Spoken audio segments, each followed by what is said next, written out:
Bueno, estamos con Daniel Lacalle, que visita la provincia de Mendoza. Vamos a hablar un poquito de América Latina, las oportunidades que se vienen o no.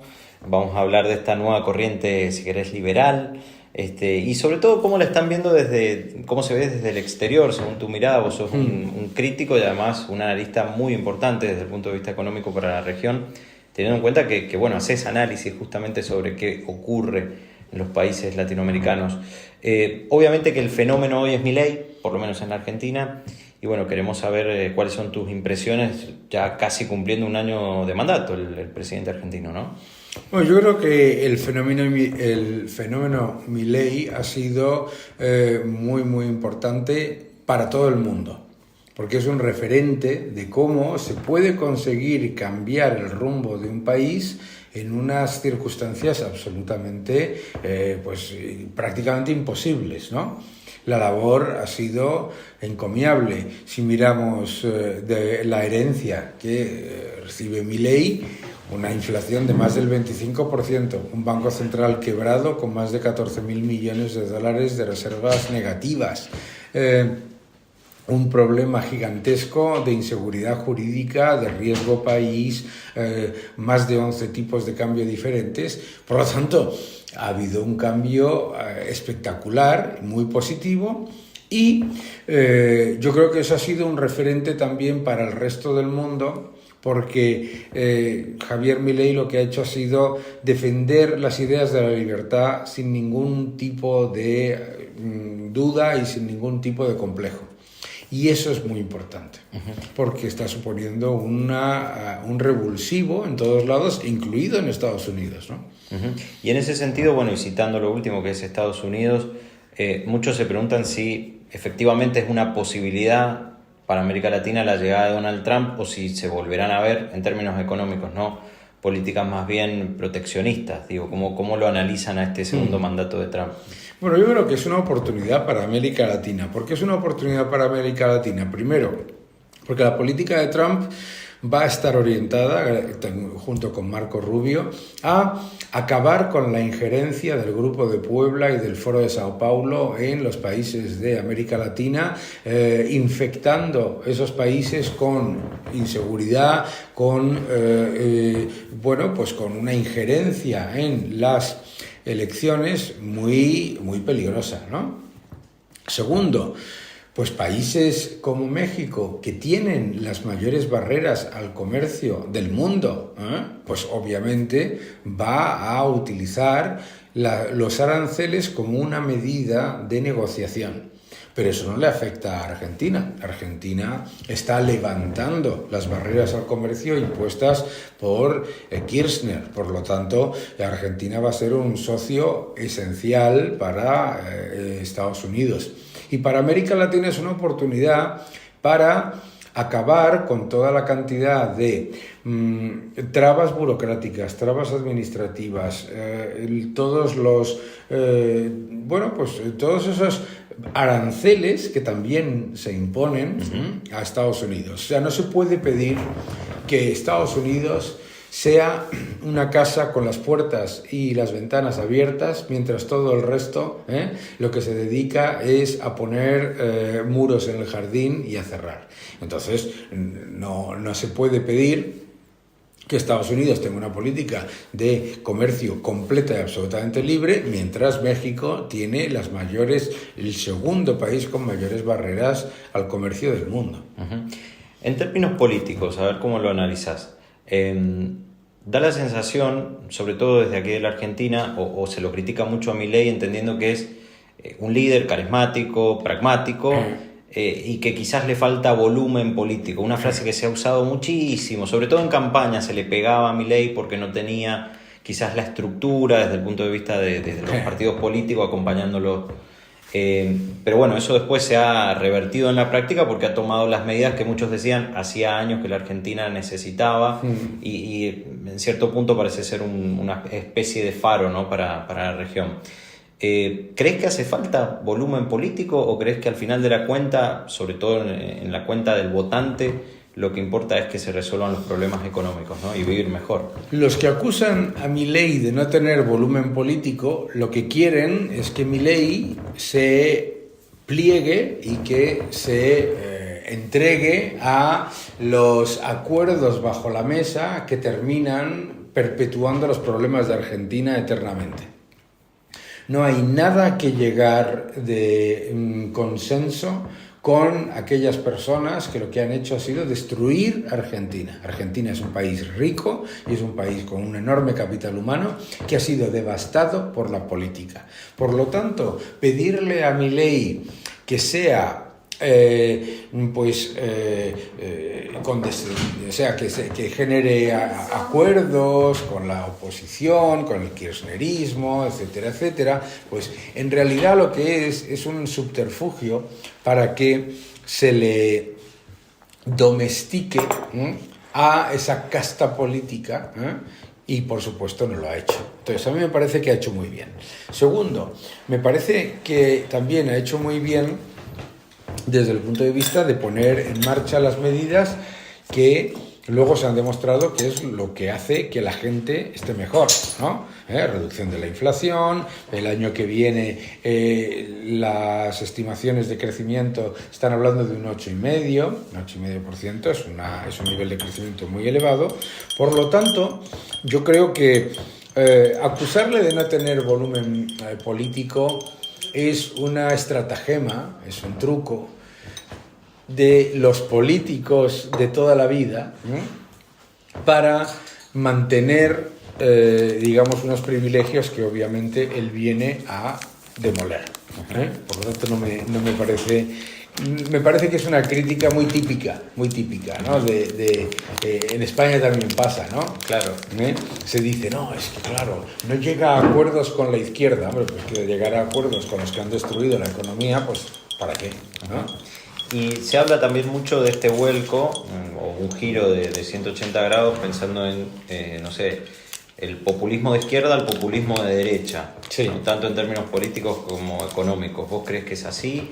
O sea, que a partir de estos movimientos más liberales se puede dar ese vuelco también en el resto del mundo, digo, una mirada más global, no tan argentina. Totalmente. Yo creo que el avance de las ideas de la libertad es muy importante, porque eso que llaman partidos populistas de derecha son partidos a los que las ideas de la libertad se les pueden explicar y las adoptan.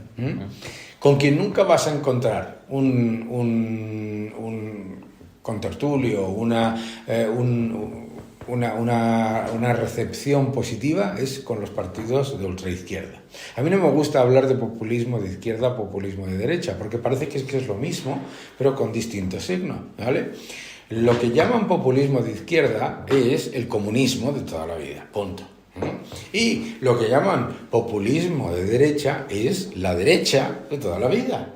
Lo que tenemos que darnos cuenta es que el mundo ha cambiado y que no podemos esperar que todo se mueva en esa nebulosa de una especie de centro que nunca defiende ningún tipo de ideas, ¿no? Vivimos en un mundo donde la gente quiere ideas claras y quiere políticas claras, ¿no? Entonces, no es populismo, sino que es atender a lo que demanda el pueblo, que es diferente, Entonces yo creo que, primero, siempre me ha parecido una manera edulcorada de tratar a gente que viene del neomarxismo, llamarles populistas de izquierda. No, ¿por qué? Porque populistas, ¿no? Son lo de siempre, ¿no? Escondido con una suerte de marketing político. Es que ha sido un marketing político, ha sido un grupo de personas que estaban relegadas al infierno de la historia y que han adoptado una serie de causas que todos defendemos para llevar a cabo una metamorfosis y convertirse y utilizar el caballo de Troya de esas causas para introducir el totalitarismo y el marxismo. Y vamos, es absolutamente evidente con el Grupo de Puebla y el Foro de Sao Paulo. Por lo tanto, eso es lo de siempre. Ahora, cuando hablamos de esas ideas, no sé, se me ocurre la agenda globalista, ambientalista, las políticas de género, el wokismo, si querés, ya que está muy pronunciado en los Estados Unidos y de hecho se lo criticó mucho y creo que Trump ahí hizo mucho, digamos, durante la campaña para criticar ese movimiento. Digo, al final de la cuenta eso es cáscara. Eso es cáscara. Porque no se le resolvieron nunca los problemas a la gente. A ver, de hecho, en Estados Unidos se habló y mucho, o por lo menos el votante de Trump hablaba de la inflación. Claro. Y Kamala Harris no hablaba ni reconocía los problemas que tiene Estados Unidos. Claro, claro. El objetivo de esta nueva ideología es que el ciudadano esté sometido a lo que decida una élite política y que no opine y no se queje. Fíjate cómo en las elecciones norteamericanas hemos visto a la esposa del expresidente Obama decirle a los votantes masculinos afroamericanos que eso de quejarse y de estar descontentos, etcétera, que no es lo que tienen que hacer. Lo que tienen que hacer es votar al Partido Demócrata y callarse. Esta nueva Inquisición utiliza la misma estrategia que las personas maltratadoras. Por un lado, destruir la voluntad del ciudadano medio y por el otro, decir nadie te va a querer más que yo. Entonces utiliza esa especie de destrucción de carácter y cancelación y veto del que piensa distinto, es decir, o te callas y asientes, o te vetan y te cancelan, y a la vez te dicen que, hombre, ellos sí que saben lo que realmente tú quieres. Sí, entonces, es un paternalismo medio bobo, porque al final de la cuenta la gente se da cuenta y revierte esa situación. Efectivamente, por eso uno de los factores esenciales de esta nueva Inquisición ha sido siempre introducir la censura. Acabar con la libertad de expresión, acabar con cancelar y vetar profesional y personalmente al discrepante. Claro, como bien dices, la gente se preocupa por la inflación en Estados Unidos, la gente se preocupa por la pérdida de oportunidades de empleo ante la llegada de inmigración masiva, la gente se preocupa por un presupuesto completamente desorbitado, pagando unas guerras que no competen a nadie, etc. Entonces, claro, la gente ha reaccionado. Pero por eso el objetivo que tenían antes y que no han podido conseguir era cancelar, eliminar las redes sociales o censurar las redes sociales, etcétera, etcétera. Claro. Entonces, vivimos esta nueva Inquisición y que lleguen personas con diferentes aspectos, no digo que sean lo mismo en cuanto a ideologías, pero el perfil de personas como Milei, como Bukele, como Donald Trump, son personas que están atendiendo a lo que le preocupa a la gente. En El Salvador tenías a toda una supuesta élite política que decía que no se podía hacer nada por la seguridad. Y la seguridad era el problema. En Argentina, yo me he pasado años viniendo a Argentina escuchando a los políticos decir que la inflación era multicausal y que el déficit era estructural y por lo tanto no se podía hacer nada. Pues no. O sea, se está demostrando, y Donald Trump está pasando lo mismo, se está demostrando que no es que sea populismo, sino que es que había una élite que estaba engañando a la gente, diciéndole que todas esas cosas que le preocupaban y todas esas cosas que demandaban no tenían sentido porque ellos sí que sabían lo que realmente necesitaba la gente. Y claro, la reacción, mientras todavía tenemos democracia, pues ha sido muy evidente. Hablando de los antiejemplos, a ver, te pongo dos. Uno por desarrollo y el otro porque evidentemente no va a salir de esta situación, o por lo menos no se ve en el corto plazo. Te pongo a China, un régimen comunista, y te pongo a Venezuela. Sí. A ver, China, más allá de lo político, económicamente hablando, es un país gigante, que comercia, que se ha integrado y que de hecho, bueno, las otras potencias le temen. Y te pregunto por Venezuela porque, bueno, no ha podido saltar esa cerca, digamos, ¿no? En cuanto a terminar con el mandato de Maduro, que bueno, claro, está bien, no se puede porque es la fuerza, de hecho, que se ha impuesto. Porque las utiliza la elecciones están violencia. amañadas, claro. Digo, ¿qué perspectivas hay de que eso cambie? En China desde lo ideológico y en Venezuela en todo sentido, porque la verdad que es crítica la situación ahí. Empiezo por Venezuela. La esperanza en Venezuela hay que entenderla precisamente por la magnitud de la violencia a la que acude el régimen. Es decir, el régimen, la narcodictadura de Maduro está llevando a cabo esa represión porque sabe que cada vez es más débil y porque sabe que cada vez está más aislado en el mundo. Pero es verdad que, claro, la inmediatez y lo que está pasando en cada momento pues nos lleva a pensar que eso no tiene ninguna solución. Yo creo que la llegada de Donald Trump es esencial, porque la política de la administración de Biden ha sido una política acomodaticia y de equidistancia entre la oposición democrática y el narcodictador. Y yo creo que Marco Rubio va a ser un elemento esencial para acelerar lo que es ya evidente que es una debilidad estructural del régimen de Maduro. Sobre China, la gente comete un error inmediato de diagnóstico, ¿no? Que es decir, oye, es un país comunista, crece mucho y va muy bien. Por lo tanto, algo tendrá de bueno la planificación central. Pues no. La evidencia de China es que en lo económico es lo que aquí en Argentina los diputados del kirchnerismo llaman capitalismo salvaje. China es el capitalismo salvaje que habla el kirchnerismo, pero en su máxima expresión. Es decir, los trabajadores no tienen derechos, las empresas campan a sus anchas, etcétera, etcétera, etcétera. Por lo tanto, es capitalismo salvaje con comunismo en cuanto a la represión de la voluntad y de la libertad de los ciudadanos en lo que no es económico, ¿vale? Entonces es importante entender eso. ¿Por qué? Porque todos los problemas que está teniendo China ahora mismo vienen de la planificación central. Primero, el demográfico. ¿De dónde viene ese problema demográfico? De la política de hijo único, que solamente se le puede ocurrir a un político. ¿De acuerdo? El segundo es la enorme burbuja inmobiliaria. Bien, ¿de dónde ha venido la burbuja inmobiliaria? De una política gubernamental de construir cosas y ya vendrá la gente, ¿no?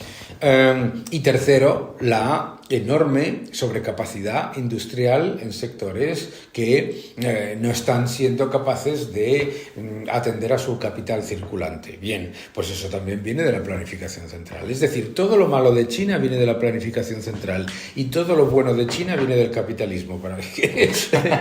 Claro, entonces, sin embargo, China a medio plazo tiene un problema, que es que en el momento en el que se le dio a Xi Jinping el poder para continuar por encima de un tercer mandato, Xi Jinping decidió empezar a cerrar la economía y escoger bando en vez de liderar el mundo comercialmente. Escogió bando con Rusia, con Venezuela, sí, claro, etcétera, y por lo tanto eso le va a pesar mucho. Le va a pesar mucho porque no puede ser un líder en exportación, en crecimiento económico, en tecnología, en todo lo que China quiere ser líder si no comercias con los países, si no lo haces siendo líder cooperando junto con los países ricos. Uh-huh. Te pregunto por las redes, hablamos hace unos minutos. ¿Crees que es la revolución industrial de esta época? Digamos, el uso de las redes. Hablaste más allá de la práctica, las políticas de cancelación o cómo los gobiernos intentan tener injerencia, ¿no? en el mundo de las redes sociales. Me parece que las empresas tecnológicas en sí han tendido a democratizar desde el conocimiento hasta las oportunidades laborales y de desarrollo de los países. Bueno, de hecho los movimientos más de izquierda le temen a las redes y son los que tienen políticas más tendientes a controlarlas.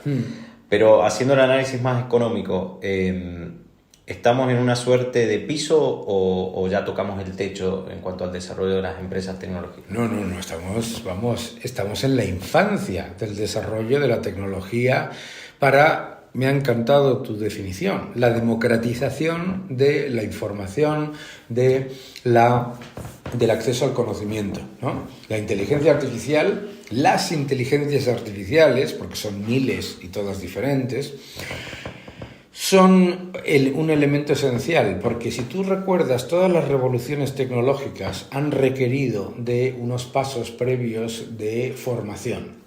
La revolución del Excel requería que hicieses un curso de Excel y en tu currículum vitae ponías curso de Excel avanzado, ¿no? Ya no. La inteligencia artificial es saber hacer preguntas, es decir, al contrario, es una revolución mucho más democrática que hace precisamente que las personas con menos formación tengan mucha más capacidad. O sea, que alguien las interprete al final de la cuenta. Y que sepa hacer preguntas. La diferencia, lo que nosotros hemos perdido en nuestro conocimiento y en nuestra formación académica, etcétera, es la capacidad de hacer preguntas. ¿Por qué? Porque a medida que vas alcanzando un nivel de conocimiento y de poder o de jerarquía, ¿qué es lo que pasa? Que te comunicas con las personas asumiendo que te tienen que interpretar, ¿vale? El jefe da una orden y la gente se calla y lo intenta interpretar lo mejor posible porque es el jefe, ¿verdad? ¿Qué habrá dicho este señor o esta señora? Bien, pues lo que hace la inteligencia artificial es lo contrario. Lo que hace la inteligencia artificial es que la pregunta es lo importante. Entonces tienes que aprender a hacer las preguntas de manera correcta, para que funcione de manera correcta. Entonces yo creo que todo eso es muy positivo para el mundo. Las redes sociales han levantado barreras que los gobiernos están encantados. Por eso están los gobiernos ahora tan enfadados con las redes sociales, ¿no? ¿Por qué? Primero porque al principio la izquierda estaba encantada con las redes sociales. De hecho, todo el avance de esto que llamábamos antes populismo de izquierda, del neomarxismo, ha sido gracias a las redes sociales. ¿Qué es lo que les ha molestado? Que cuando avanza la libertad de expresión en general, avanzan ellos, pero avanzan también las ideas de la libertad. Y como las ideas de la libertad ganan por lógica, por coherencia y por experiencia, resulta que ahora les molestan las redes sociales. Pero ellos fueron los principales precursores de la utilización de las redes sociales, ¿no? Por último, cortita. ¿Qué te significa esta visita a la Argentina en este momento tan particular, con reformas de regulaciones y bueno, los gobiernos también ya avanzando, ¿no?, en el tiempo? Para mí es muy importante venir a Argentina cuando se cumple un año de la llegada de Milei, porque siempre es muy positivo ver en propia mano las mejoras, los avances y lo que percibe la gente. Pero también es muy importante porque yo creo que es absolutamente necesario que los que tenemos una plataforma mediática, que vengamos a Argentina, hablemos con la gente y tengamos pues un diálogo y no simplemente pues desde de nuestra ciudad o nuestro país mirarlo muchas veces con un paternalismo injustificado, ¿no? Como siempre, claro. Perfecto, Daniel. Muy bien.